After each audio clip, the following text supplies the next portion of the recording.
നമസ്കാരം. ഇസ്രായേലിനെതിരെ സഖ്യകക്ഷികളായ Australia, Canada, France കൂടാതെ 21 യൂറോപ്യൻ രാജ്യങ്ങളും രംഗത്തെത്തിയിരിക്കുകയാണ്. ഇസ്രായേൽ ഗാസയിൽ നടത്തിക്കൊണ്ടിരിക്കുന്ന ക്രൂരമായ മനുഷ്യത്വരഹിതമായ പ്രവർത്തനങ്ങളിൽ പ്രതിഷേധിച്ചുകൊണ്ടാണ് സംയുക്ത പ്രസ്താവനയിൽ ഈ രാജ്യങ്ങൾ ഒപ്പിട്ടിരിക്കുന്നത്. എത്രയും പെട്ടെന്ന് ഗാസയിൽ വെടിനിർത്തൽ നടപ്പിലാക്കണമെന്നും അവിടുത്തെ സാധാരണ ജനങ്ങൾക്ക് ലഭ്യമാക്കേണ്ട മരുന്ന്, ഭക്ഷണം, വെള്ളം തുടങ്ങിയവ കുട്ടികൾക്കും അതുപോലെ സ്ത്രീകൾക്കും വേണ്ട എല്ലാവിധ സഹായങ്ങളും എത്രയും പെട്ടെന്ന് എത്തിക്കുന്നതിനുള്ള നടപടികൾ സ്വീകരിക്കണമെന്നും ഈ സംയുക്ത പ്രസ്താവനയിൽ അവരാവശ്യപ്പെട്ടിരിക്കുകയാണ്. ഇതിനൊരു പ്രധാനപ്പെട്ട ഘടകമായി അവരെ പ്രേരിപ്പിച്ചിട്ടുള്ളത് 875 കുട്ടികളെയാണ് ഭക്ഷണത്തിന് വേണ്ടി വരി നിന്ന സ്ഥലത്ത് നിന്നും വെടിവെച്ചു കൊന്നിരിക്കുന്നത്. യുദ്ധം ഇപ്പോൾ അവസാനിപ്പിക്കണമെന്നാണ് ഈ സംയുക്ത പ്രസ്താവനയിൽ രാജ്യങ്ങൾ ആവശ്യപ്പെട്ടിരിക്കുന്നത്. എത്രയും പെട്ടെന്ന് സാധാരണ ജനങ്ങളുടെ ജീവിതം സുഗമമാക്കുന്നതിന് നടപടികൾ സ്വീകരിക്കണമെന്നും അവരാവശ്യപ്പെട്ടിരിക്കുന്നു.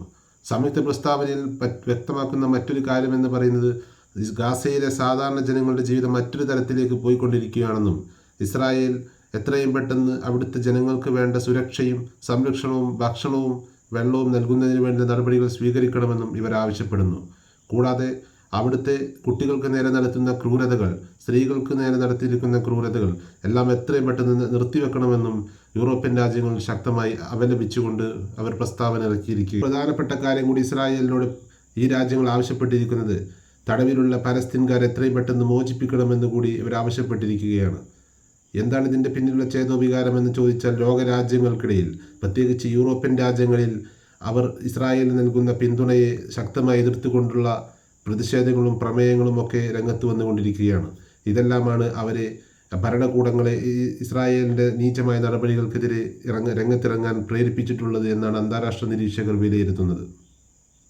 ഇതിനു പുറമെ അമേരിക്കയിൽ നിന്നും പുറത്തുവരുന്ന വാർത്തകൾ പ്രകാരം സിറിയയിൽ ഇസ്രായേൽ നടത്തിക്കൊണ്ടിരിക്കുന്ന ആക്രമണങ്ങൾ അമേരിക്കൻ പ്രസിഡന്റ് ഡൊണാൾഡ് ട്രംപ് ശക്തമായി അപലപിച്ചതായി വൈറ്റ് ഹൗസ് വ്യക്തമാക്കുകയാണ്. ഇതിനിടെ കഴിഞ്ഞ ദിവസം ഗാസയിലെ കത്തോലിക്ക പള്ളിയിൽ അതിശക്തമായ ആക്രമണമാണ് ഇസ്രായേൽ നടത്തിയത്. അതിനെതിരെയും പ്രസിഡന്റ് ശക്തമായി അപലപിച്ചതായി White House press secretary Karoline ലീവിറ്റാണ് പ്രസ്താവനയിൽ വ്യക്തമാക്കിയിട്ടുള്ളത്. പശ്ചിമേഷ്യയിൽ നടന്നുകൊണ്ടിരിക്കുന്ന ആക്രമണങ്ങൾ ധാരാളം ആളുകൾ മരിക്കുന്നുണ്ടെന്നും പ്രസിഡന്റിന് ഇത് താങ്ങാൻ കഴിയുന്നില്ലെന്നും അതുകൊണ്ട് എത്രയും പെട്ടെന്ന് സമാധാന നടപടികളും ബന്ദികളെ മോചിപ്പിക്കുന്നതടക്കമുള്ള യുദ്ധം നിർത്തുന്നതിന് വേണ്ടിയിട്ടുള്ള എല്ലാ സമാധാന ചർച്ചകളുമായി മുന്നോട്ട് പോകണമെന്നാണ് നെതന്യാഹുവിനെ ഫോണിൽ നേരിട്ട് വിളിച്ച് പ്രസിഡന്റ് നിർദ്ദേശം നൽകിയതായി കരോലിൻ ലീവിറ്റ് പ്രസ്താവനയിൽ പറയുന്നു. ലോകത്ത് ഇസ്രായേൽ നടത്തിക്കൊണ്ടിരിക്കുന്ന നരനാട്ടുകളിൽ ഇസ്രായേൽ ഒറ്റപ്പെടുന്നതായിട്ടുള്ള വാർത്തകളാണ് ഇന്നും ഇന്നലെയും ഒക്കെ ആയിട്ട് അന്താരാഷ്ട്ര മാധ്യമങ്ങളിലും പുറത്തു വന്നുകൊണ്ടിരിക്കുന്നത്.